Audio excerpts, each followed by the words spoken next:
හොඳයි අපි සාකච්ඡා කරන්න හදන්නේ ලාභ අරමුණු කර නොගත් සංවිධාන පාඩමේ ප්‍රශ්න අවසාන වශයෙන් මම දීලා තිබුණේ MCQ ටික.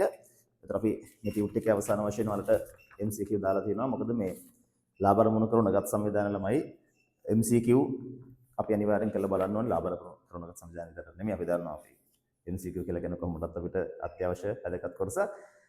විශේෂයෙන්ම මේ ලාභ අරමුණු කර නොගත් සංවිධාන අයිපාරක් හවුල් ව්‍යාපාර වගේව ගත්තාම එක එක පැති වලින් කියන්නේ ප්‍රශ්න අහපු පැටර්න්ස් ගොඩාක් තියෙනවා. ඒ නිසා අනිවාර්යෙන් අපි MCQ වලට වැඩි අවධානයක් දෙන්න ඕනේ. ඒ නිසා මේ මන් දෙන උත්තර බලාගෙන ඉඳ ගහ ගන්නවා කියන එක නෙවෙයි වෙන්න ඕනේ. අනිවාර්යයෙන්ම තනියෙන් හදන්න. තවමත් ඔයා හදලා නැත්තම් මේවා නිකන් දැන් මේක බලන්න එපා. තනියෙන් හදලා වෙලාවක් අරගෙන ඊට පස්සේ චෙක් කරලා බලන්න ඔයා හරියට කරලා තියෙනවද කියලා. ඒතර මේකේ තියෙන ප්‍රශ්න වලින් මම MCQ වල දාලා තියෙන පළවෙනි ප්‍රශ්නට යනවා. ප්‍රශ්න අංක 14 MCQ එකේ. මෙන්න මේකයි ප්‍රශ්නේ. 2024 3.31 කියන අවසන් වර්ෂය සඳහා ක්‍රීඩා සමාජයක සමාජික මුදල් වලට අදාළ තොරතුරු පහත දැක්වේ. 23-24 වර්ෂය තුළදී සමාජික මුදල් වල සංයුතිය 23-24 වර්ෂය තුළදී මේක ලද සමාජික මුදල් 22-23 සඳහා 9,000යි 23-24ට 50,000යි 24-25ට 20,000යි. ඊට පස්සේ ලැබිය යුතු සමාජික මුදල් සහ කලින් ලද සමාජික මුදල් තියෙනවා. අපෙන් අහන්නේ වර්ෂය සඳහා හඳුනාගත්ත සමාජික මුදල් ආදායම සොයන්න කියලා.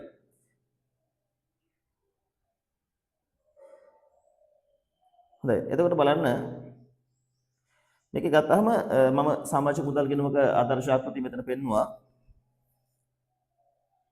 එතකොට මේ ගානේ 24 3.31 අවුරුද්ද ඉවර වෙන්නේ. ඒතර ගෙනුම් වර්ෂය ඉවර වෙන්නේ 2024 3.31 අවුරුද්ද පටන් ගන්න 2023 4.1 නේ එහෙනම්. ඒතර මේ වර්ෂයට තමයි අපිට හදන්න කියන්නේ සමාජික මුදල් ගිණුම. අර යට තියෙන වගුවේ තොරතුරු මුලින්ම ගත්තොත් 23 3.31 ඒ කියන්නේ අවුරුද්දේ මූල 23 3.31 කියන්නේ 23 4.1 අවුරුද්දේ මූල එක දවස. අවුරුද්දේ මූල ලැබිය යුතු සමාජික මුදල් 10,000යි. ටිකනේ. අවුරුද්දේ මූල කලින් ලද සමාජික මුදලුත් 10,000යි. එතක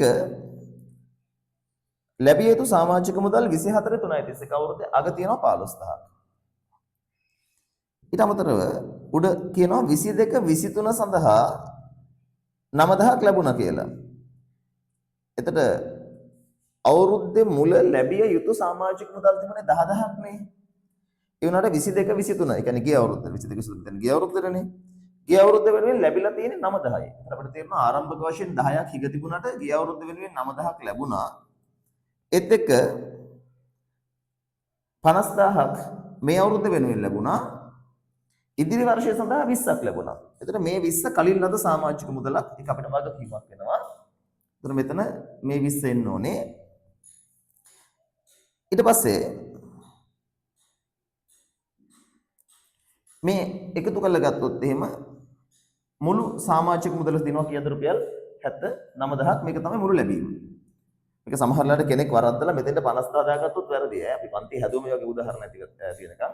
ඒ නිසා මේ පරිස්සමෙන් ලැබිච්ච මුදල කියලා ගන්නේ ලැබිච්ච මුළු ගාන. එහෙම නැතුව මේ අවුරුද්දට ලැබිච්ච ගාන විතරක් නෙවෙයි. දැන් මේක එකතු කරන්න. උත්තරේ 74යි. උත්තර ආදායම් වියදම් කිනුට එන්නේ 74යි. එතන අපේ ප්‍රශ්නෙට උත්තරේ විදිහට මේ MCQ එකට ගන්න වෙන්නේ උත්තර අංක 2නේ. 74,000 උත්තර අංක 2 තියෙනවා. එතන බලන්න ඕනේ 74,000 ගත්තද කියලා. ඊළඟට බලමු ප්‍රශ්න අංක 15. ප්‍රශ්න අංක 15ට උත්තර දෙනකොට ලාභ ලැබීමේ පරමාර්ථයකින් තොර සංවිධානයක ලැබීම හා ගෙවීම ගිණුම සහ ආදායම් වියදම් ගිණුම අතර වෙනස පහත කරුණු මත පදනම සඳහන් කරන්න. අතිශය සරල ප්‍රශ්නයක් නේ. පිළියෙල කිරීමේ අරමුණ. පිළියෙල කිරීමේ අරමුණ ලැබීම හා ගෙවීම ගිණුම පිළියෙල කිරීමේ අරමුණ මුදල් ශේෂය ගණනය කිරීම. ආදායම් වියදම් ගිණුම පිළියෙල කිරීමේ අරමුණ අතිරික්තය හෝ ඌනතාවය ගණනය කිරීම. අපි දන්නවා ලැබීම හා ගෙවීම ගිණුම කියන්නේ මුදල් ගිණුමට සමානයි. ආදායම් වියදම් ගිණුම කියන්නේ අපි හදන ලාභ ප්‍රකාශයට ආදායම් ප්‍රකාශයට සමානයි. ඒතර ආදායම් ප්‍රකාශයක් හදන්නේ ලාභය හොයන්න, මුදල් ගිණුමක් හදන්නේ මුදල් ශේෂය හොයන්න. ඒ විදිහට හිතලා ලියන්න. ඒතර ලැබීම හා ගෙවීම ගිණුම පිළියෙල කිරීමේ අරමුණ මුදල් ශේෂය ගණනය කිරීම, ආදායම් වියදම් ගිණුම පිළියෙල කිරීමේ අරමුණ ලාභය හෝ අලාභය කියලා ලියන්න එපා. අතිරික්තය හෝ ඌනතාවය ගණනය කිරීම. පිළියෙල කිරීමේ පදනම ලැබීම හා ගෙවීම ගිණුම හදන්නේ මුදල් පදනමටනේ. ආදායම හා වියදම් ගිණුම හදන්නේ උපචිත පදනමට. ඉතින් ප්‍රශ්න අංක 16 සහ 14 අදාළ තොරතුරු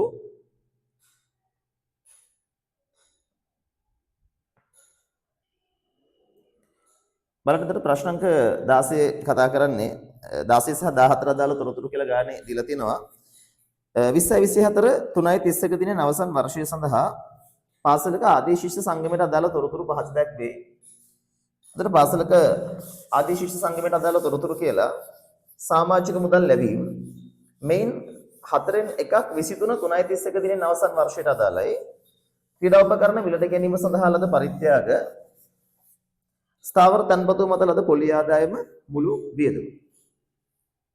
අතිරේක තොරතුරු සමාජිකයෙකුගේ වාර්ෂික සමාජික මුදල රුපියල් 4000යි 24 3.31 දිනට සංගමයේ සමාජිකයන් 100ක් විය. පරිත්‍යාග ලද වර්ෂයෙන් ආරම්භ වී වසර 5ක කාලයක් තුල ආදායම ලෙස හඳුනා ගැනීම සංගමයේ ප්‍රතිපත්තියයි. ස්ථාවර තන්පතු මත පොලි 20 24 5.31 දින එය කල්පිරීමේදී ලැබෙනු ඇත. 23 3.31 දිනට මුදල් ශේෂය 1,50,000කි. ප්‍රශ්න අංක 16න් අහන්නේ වර්ෂය සඳහා අතිරික්තය. ප්‍රශ්න අංක 17න් අහන්නේ වර්ෂය සඳහා මුදල් ශේෂයේ ශුද්ධ වැඩිවීම හෝ ශුද්ධ වැඩිවීම. එතකොට ප්‍රශ්න අංක 16න් අහන්නේ අතිරික්තය කීයද කියලා. ඒ කියන්නේ ලාභයනේ අපේ භාෂාවෙන්. 17න් අහන්නේ මුදල් ශේෂයේ වැඩිවීම කීයද. එතකොට අපිට මේ ගානට හදන්න ඕනේ කරනවා මොකද්ද? ආදායම් හා වියදම් ගිණුමක් සහ මුදල් ගිණුමක්. මම මේකේ රූල් කරනවා ආදායම් හා වියදම් ගිණුමක් ඒ කියන්නේ ලාභ හේවීම සඳහා ඒත් එක මුදල් ගිණුමක් මුදල් ශේෂය ගණනය කිරීම සඳහා. හරි. එතකොට බලන්න මෙතන මේ මෙන්න මගේ ආදායම් වියදම් ගිණුම මෙන්න මුදල් ගිණුම ලැබීම හා ගෙවීම ගිණුම අපි අතිරේක තොරතුරු වලින් පටන් ගත්තොත් ඉස්සෙල්ලාම ළමයි මේ වගේ ගාණක් හදාද්දී අනිවාර්යයෙන්ම ඔළුවේ තියෙන්න ඕනේ අවුරුද්ද කවදද ඉවර වෙන්නේ. අපි දන්නවා මේකේ කියලා තියෙනවා පැහැදිලිව අවුරුද්ද ඉවර වෙනවා 24 3.31 නම් මේ අවුරුද්ද පටන් ගන්න 20 23 4.1. ওই අවුරුද්දයි අපි ගාන හදන්නේ. එතකොට අතිරේක තොරතුරු එක සමාජිකයෙක්ගේ වාර්ෂික සමාජික මුදල රුපියල් 4000යි. 24 3.31 සමාජික හිටවලු 100 දෙනෙක්. එතන මෙච්චරයි. මේ වගේ උදාහරණ ගොඩාක් කළා. ඉතින් පාරක් බලන්න මේවා මතක නම්. එතකොට සමිතියේ සමාජිකයෝ 100ක් හිටියා නම් එක්කෙනෙක්ගේ සමාජික මුදල 4000යි නම් මේ දෙක එකට වැඩි කළාම එනවනේ ලක්ෂ 4ක්. මොකක්ද මේ ලක්ෂ 4 කියන්නේ? මේක තමයි අවුරුද්දේ සමාජික මුදල් ආදායම. මේක ලැබිච්ච ගාන නෙමෙයි මේක තමයි ආදායම නේ. මොකද ඉන්න සමාජිකයෝ ගාන වැඩි කරන්න ඕනේ සමාජිකයෙකුගේ සමාජික මුදලෙන්. ඒතකොට එනවා ලැබුණත් නොලැබුණත් අපිට අවුරුද්දට අදාළ වෙන මුළු සමාජික මුදල. ඒක ලක්ෂ 4යි. මම එතකොට ආදායමක් කියලා අරගන්නවා මේක තමයි සමාජික මුදල්. මේ MCQ කරද්දි මෙහෙම ලස්සනට ගිනුම් ගහගෙන මේව ලීලිය හදන්න ඕනේ නැහැ. ඔයා කටුවට හදන්න මම වට ඉගෙනීම සඳහා තමයි මෙච්චර මේක පැහැදිලිව හදන්නේ. මෙච්චර කොච්චර පැහැදිලි නෑ නට සාමාන්‍ය පැහැදිලිව හදන්න. එතකොට දෙකේ කියනවා. ඉතින් අපි ඔක අර සමාජික මුදල් සීනක ඉවරයක් කළාම දාමු. අර වගුවේ තියෙනවා සමාජික මුදල් ලැබීම. මේන් 4න් එකක් 23 3.31 න අවසන් වර්ෂයට අදාළයි. 23 3.31 කියන්නේ ගිය අවුරුද්දනේ. ඊට කලින් අවුරුද්දනේ. ඒත් අවුලක් නැහැ. අපිට ලැබිච්ච මුළු ගානනේ ඕනේ මුදල් ලැබීමක් විදිහට. මේකේ ආරම්භක මුදල් ශේෂයක් තියෙනවා පහලින් දීලා. සමාජික මුදල් ලැබිච්ච ගාන 360 මම මෙතන දාගන්නවා. ක්‍රීඩා උපකරණ මිලට ගැනීම සඳහා ලද පරිත්‍යාගය 500යි මුදල් ලැබීමක් ලද පරිත්‍යාග අතිරේක තොරතුරු අංක දෙකේ මම මේ 1 to 1 මේක ලින්ක් කරලා වර කතා කරන්නේ ක්‍රීඩා උපකරණ පරිත්‍යාගයට දාලා අතිරේක තොරතුරක් තියෙනවා. පරිත්‍යාග ලද වර්ෂයෙන් ආරම්භ වී වසර 5ක කාලයක් තුල ආදායම ලෙස හඳුනා ගැනීම සමිතියේ ප්‍රතිපත්තියයි. ඔයාලට මතකද අපි කතා කළා සාමාන්‍ය පරිත්‍යාග හා විශේෂ පරිත්‍යාග. ඒ අනුව මේක විශේෂ පරිත්‍යාගයක්. මුළුමනින්ම ආදායමක් ලෙස හඳුනගන්නේ නැහැ. කොටස් වශයෙන් ආදායමක් ලෙස හඳුන ගන්නවා. එතකොට පරිත්‍යාගයේ 500යි වසර 5ක් තුල හඳුන ගන්නවා ආදායමක් කියලා. 500 පහෙන් බෙදුවම 100යි. ඒ අනුව ආදායමකට ගන්නේ පරිත්‍යාග වලින් 100යි. එතකොට ස්ථාවර තන්පතුව මත පොලි 20 24 5.31 කල්පිරීමේදී ලැබුණේ නැත. ඒ කියන්නේ තවම හම්බෙලා නැහැ. අපි ගාන හදන්නේ 24 3.31 නේ. ඒ වෙනකොට ස්ථාවර තන්පතු පොලි ලැබිලා නැහැ. උඩින් හැබැයි වගුවේ කියනවා ස්ථාවර තන්පතුව මත උපයන ලද පොලි ආදායම 50යි. ලැබුණත් නැතත් උපයලා තියෙනවා පොලි ආදායම 50ක් ආදායමක් ස්ථාවර තන්පතු මත පොලි. එතකොට මුළු වියදම 300යි. මෙතන 300ක් දාන්න වියදම්. මොකද මේ ගානේ වෙන කතාවක් නෑ අපිට මේක වියදම 300ක් කියලා ගන්න පුළුවන්. එතක අපි උපකල්පනයක් කරමු මුළු වියදම මුදලින් ගෙවුවා කියලා නේ. මෙන්න වියදම. එතක අපි හිතුවා වියදමත් ඒ අනුව 300 ගෙව ගන්න 300 කියලා. ආරම්භක මුදල් ශේෂයක් මෙතන තිබුණා 150. ඔච්චරනේ ගන්න තොරතුරු තියෙන්නේ. මේ අනුව අපි ගත්තොත් එහෙම ආදායම් වල එකතුව මෙතන එනවා 550ක්. වියදම් වල එකතු වෙනවා 300ක්. අතිරික්තේ 250යි. අපිට 250ක අතිරික්තයක් ලැබෙනවා. පැහැදිලි? එතකොට අපෙන් අහන්නේ ඔක නේද ප්‍රශ්නක 16 අතිරික්තය කීයද? උත්තර අංක 3. උත්තර අංක 3 තියෙනවා 250ක් කියලා. 2,50,000ක්. ඊළඟට ප්‍රශ්නක 17න් අපෙන් ඇහුවේ වර්ෂයේ මුදල් ශේෂයේ වැඩිවීම. එතකොට මේ මුදල් ගිණුම බැලන්ස් කරන්න. මුදල් ගිණුම බැලන්ස් කරලා ගන්න 1010න් 300ක් ගියාම 710ක්. දැන් මේක පටල ගන්න එපා 710 නෙවෙයි උත්තරේ.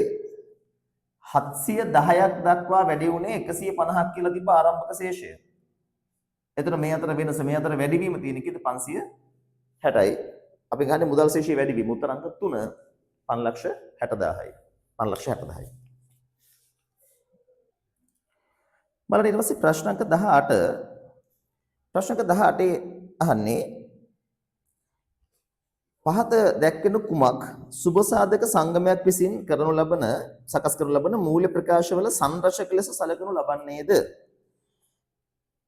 මූල්‍ය ප්‍රකාශවල සංරචක කියලා කියන්නේ මූල්‍ය ප්‍රකාශ ටික දන්නවනේ ලාභ හා වෙනත් ලාභ ප්‍රකාශී මූල්‍ය තත්ත්ව ප්‍රකාශයේ කේවල ස්වාමි ව්‍යාපාරික. හැබැයි මූල්‍ය ප්‍රකාශවල සංරචක කියද්දී කේවල ස්වාමි ව්‍යාපාරයක් තමයි ලාභ ප්‍රකාශය මූල්‍ය තත්ත්ව ප්‍රකාශය දෙක විතරක් හදන්නේ. ඒ දෙක විතරක් හදන්නම කියලා නියමයක් නැහැ සාමාන්‍යයෙන් දෙකනේ. හැබැයි සමාගමකට යනකොට මූල්‍ය ප්‍රකාශ වල සංරචක පහක් තියෙනවා. කතා කරලා තියෙනවා.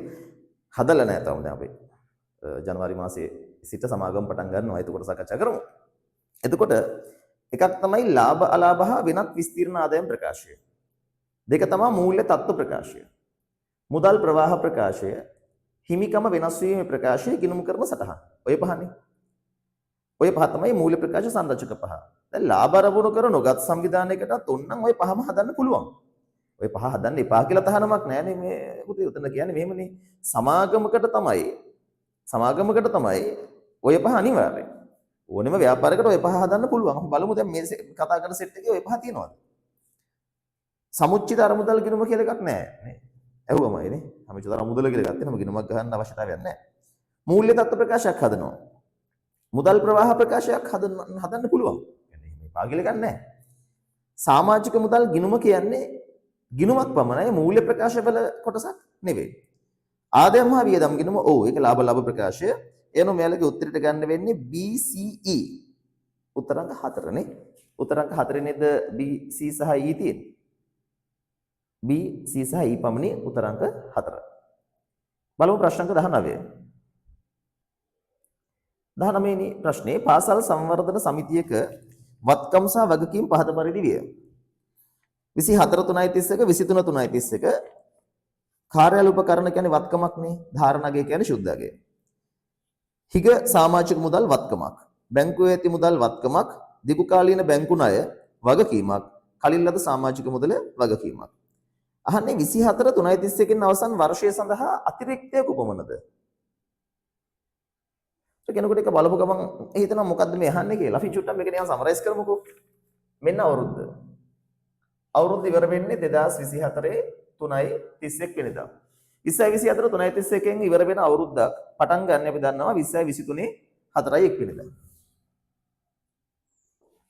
එතකොට මේ ව්‍යාපාරයේ වත්කම් වගකීම් 2023 4/1 කාර්යාල උපකරණ 800. මම මේ මුකුත් ලියලිය ඉන්න අවශ්‍යතාවයක් නැහැ. මම කෙලින්ම ලක්කම දාන්නම්. කාර්යාල උපකරණ අවුරුද්දේ මුල 800යි. අවුරුද්දේ අග 750යි. අග මුල මාරු කරගන්න එපා. ශේෂ තියෙන අනිත් පැත්තට. හික සමාජික මුදල් අවුරුද්දේ මුල 20යි අග 10යි වත්කම්. බැංකු මුදල් 80යි 80යි. දිගු කාලීන බැංකු ණය 800යි 600යි. කලින් ලද සමාජික මුදල් 40යි 50යි. මේ යනවා අවුරුද්දේ මුල වත්කම් වල එකතුව 900යි. වගකීම් වල එකතුව 840යි. වත්කම් වලින් වගකීම් අඩු කළාම එන්නේ හිමිකම්. වත්කම් වලින් වගකීම් සමානයි හිමිකම. හැබැයි ලාභ අරමුණු කරනගත් සංවිධානයක හිමිකමට යාලා පාවිච්චි කරන වචනේ සමුච්චිත අරමුදල. අපි කතා කළා තව අරමුදල් තිබිය හැකි ප්‍රධාන වශයෙන් සමුච්චිත අරමුදල. යනවා අවුරුද්දේ මුල සමුච්චිත අරමුදල 60යි. අවුරුද්දේ අග වත්කම් වල එකතුව 840යි වගකීම් 650යි මේකෙන් මේක අඩු කළා නම් 190යි 190යි ඒ අනුව අවුරුද්දේ මුල සමුච්චිත අරමුදල 60යි අවුරුද්දේ අග සමුච්චිත අරමුදල 190යි. දැන් අපි දන්නවා සාමාන්‍ය ව්‍යාපාරයකට හිමිකමට බලපාන ගනුදෙනු හතරක් තියෙනවා. ප්‍රාග්ධනයේ යෙදවීම, ගැනිලි, ආදායම්, වියදම්. ඒ සාමාන්‍ය ව්‍යාපාරිකනේ. ඔය හතරෙන් ලාභ අරමුණු කර නොගත් සංවිධානයක ප්‍රාග්ධනයේ යෙදවීමක් ගැනිල්ලක් වෙන්නේ නැහනේ. ඒතර ලාභ අරමුණු කර නොගත් සංවිධානයක හිමිකමට බලපාන එකම ගනුදෙනු මොකද්ද? ගනුදෙනු දෙකම මොනවද? ආදායම් සහ වියදම්. යෙදවීම ගැනිලි නෑ අර හතරෙන් තියෙන දෙකයි. එතකොට ආදායම් සහ වියදම් අතර වෙනසනේ ලාභය කියන්නේ. ඒතර ලාභ අරමුණු කර නොගත් සංවිධානයක සමුච්චිත අරමුදල වෙනස් වෙලා තියෙනවා නම් ඒකට හේතුව අතිරික්තයක් නේද? යෙදවීමක් හෝ ගැනිල්ලක් බලපාන්නේ නැත්නම් ආදායම් වියදම්නේ. ආදායම් හා වියදම් අතර වෙනස කියන්නේ මොකක්ද? අතිරික්තය. ඒතර ලාභ අරමුණු කර නොගත් සංවිධානයක හිමිකම අවුරුද්දේ මුල 60යිලු. අග 190යිලු. එහෙනම් මේක හිමිකම වැඩිවීමක් තියෙනවා 130ක. මේක ප්ලස් 130 190 වෙන්නේ. එහෙනම් මේ 130 ආදායම් සහ වියදම් අතර වෙනස වෙන්න ඕනේ. එහෙනම් මේ 130 මොකද්ද? සමිතියේ අතිරික්තය. ඒ දැක ඔයාලා අතිරික්තය කියද්දී ඔයා ඔක්කොම පැත්තක දාලා ආදායම් වියදම් ගිණුමක් ගහුවා නම් ඔයා යන්නේ වැරදි පාරක. ඔයා මේක හදන්න ඕනේ මේ විදිහට.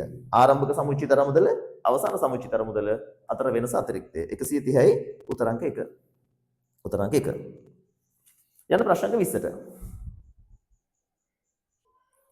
බලන්න ප්‍රශ්න අංක 20 කියන්නේ පහත තොරතුරු ක්‍රීඩා සමාජයක මුදල් හා බැඳේ මුදල් සමාජයක ඒක මුදල් කියලා කරලා සමාජික මුදල් හා බැඳේ වෙනවා. ඒක සමාජික කැලේ print කරලා නැහැ. type කරපු කෙනා එක delete කරලා print කරලා තියෙනවා. විස්තරය 2024 3.31 දිනට ශේෂ 23 3.31 ශේෂ. කලින් ලද සමාජික මුදල් හික සමාජික මුදල් වාර්ෂික සමාජික මුදල රුපියල් 10,000 එක්කෙනෙක්ගෙන් 24 3.31 අවසන් වර්ෂය තුල සමාජිකයෝ 60 දෙනෙක් වුණා. 24 3.31 අවසන් වර්ෂය සඳහා පහත දෑ ගණනය කරන්න සමාජික මුදල් ආදායම මුදලින් ලද සමාජික මුදල. ඒතර හදන්න වෙනවානේ සමාජික මුදල් ගිණුමක්. බලන්න ඒතර මෙන්න සමාජික මුදල් ගිණුම මේකේ ඒකෙත් 24 23 මරලා ගන්න එපා. 24 3.31 අවසාන කලින් ලද සමාජික මුදල වගකීමක් 180යි. අවසාන වශයෙන් හිග සමාජික මුදල 30යි. එයා පැත්තේ තියෙන ආරම්භක තොරතුරු ආරම්භක වශයෙන් කලින් ලද සමාජික මුදල් 60 වගකීමක් හිග ගාන 20 වත්කමක් හරශේෂයක්. සමාජිකයෙක්ගේ වාර්ෂික සමාජික මුදල 10යි. එක්කෙනෙක්ගේ වාර්ෂික සමාජික මුදල 10යි. 24 3.31 අවසන් වර්ෂයේ සමාජිකයෝ 60ක් හිටියා. 60 වැඩි කිරීම 1000 60 10යි. ලැබිච්ච ගානද ආදායමද? ලැබුණත් නැතත් අවුරුද්දට අදාළ ගාන 60 10යි. ආදායම හා වියදම් ගිණුමට යන්න ඕනේ සමාජික මුදල් 60000. දැන් මේක බැලන්ස් කරන්න 160යි මෙතන එනවා 70ක වෙනසක්. දැන් මේ පටල ගන්න එපා පැත්ත සමහර අය මේ 60 හොයලා මෙතන දානවා. ඇයි මේ 60000 මෙතෙන්ට එන්නේ? සමිතියේ සමාජිකයෝ ඉන්නවා නම් 60 දෙනෙක්. එක්කෙනෙක්ගෙන් 1000ක් ගන්නවා නම් ලැබුණත් නැතත් අවුරුද්දට අදාළ මුළු ගාන වෙන්න ඕනේ මෙන්න මේ 60000. ඒක තමයි ආදායම. මේක හර ආදායම් වියදම් ගිණුම බැර. අපි අහන්නේ අයන්නෙන් හඳුනාගත් සමාජික මුදල් ආදායම. එතන අයන්නට උත්තරේ 60000යි. ආයන්නෙන් අහන්නේ මුදලින් ලද සමාජික මුදල රුපියල් 70000යි. මේක ලියනකොට 60යි 70යි කියලා දාන්න එපා. 60000යි බිංදු තුනත් එක්ක දාන්න. මොකද 60යි 60000යි කියන්නේ දෙකක් නේ. ඒ නිසා ඒව ලියනකොට පොඩ්ඩක් බිංදු දාලා ලියන්න බිංදු කපන්න එපා. බලන්න ඊට පස්සේ ප්‍රශ්න අංක 21. කියවන එකේ කියන්නේ ප්‍රශ්න අංක 21 රන්තරු ක්‍රීඩා සමාජයේ සාමාජිකයන් ගණන 100යි. සාමාජිකගේ වාර්ෂික සාමාජික මුදල 2400යි. 18 331 17 331. ඒකේ අවුරුදු දින 18 17 කලින් ලද හිග සමාජික ඒත් එක මෙම ක්‍රීඩා සමාජයේ පහත දෑ දක්වන්න සමාජික මුදල් ආදායම වර්ෂය තුලදී ලද මම හිතන්නේ ඒක කලින් හදපු ගාන හා සමානයි ඒකේ කාබන් කොපි එකක් ඉලක්කම් ටික එහෙමම තිබුණා නම් ඒ ගානම තමයි හදලා බලන්න පුළුවන් එතකොට මේකේ 18 331 කලින් ලද සමාජික මුදල අවසාන වශයෙන් 24000යි හිග සමාජික මුදල 36000යි 17 331 කලින් ලද සමාජික මුදල 12ක් වගකීමක් හිග සමාජික මුදල 48ක් සමිතියේ සමාජික ගණන 100යි එක්කෙනෙක්ගේ සමාජික මුදල 2400යි මේ දෙක එකට වැඩි කළා නම් 240000ක් එනවා ඒක තමයි ආදායම ඒක තමයි ආදායම හරිනේ කලින් ගන්න වගේමයි 8 4 12 දෙක දෙක එකක් ඉතුරුයි 10යි 11යි 3යි නේ 312යි 300යි 270යි 266යි කොහොමද එතකොට ඔතකින් 8 4 12යි දෙක දෙක එකක් ඉතුරුයි 4 4 8යි 2 10යි 11යි 1යි 3යි ඊටස්නේ 6යි 2යි 8යි 4යි තමයි නේ 264යි ඒ අනුව උත්තරේනේ වර්ෂය තුල හඳුනාගත සමාජික මුදල් ආදායම 240000යි වර්ෂය තුල මුළු සමාජික ලද මුදල 264000යි ඔය ටික තමයි එතන දාලා තිබු MCQ ප්‍රශ්න ටික කීයක් හරියද හදලා බලන්න දාන්න මේකට යටින් කමෙන්ට් එකක් කීයක් හරි ගියාද කියලා බලන්න MCQ ප්‍රශ්න වලින් හරි අපි යමු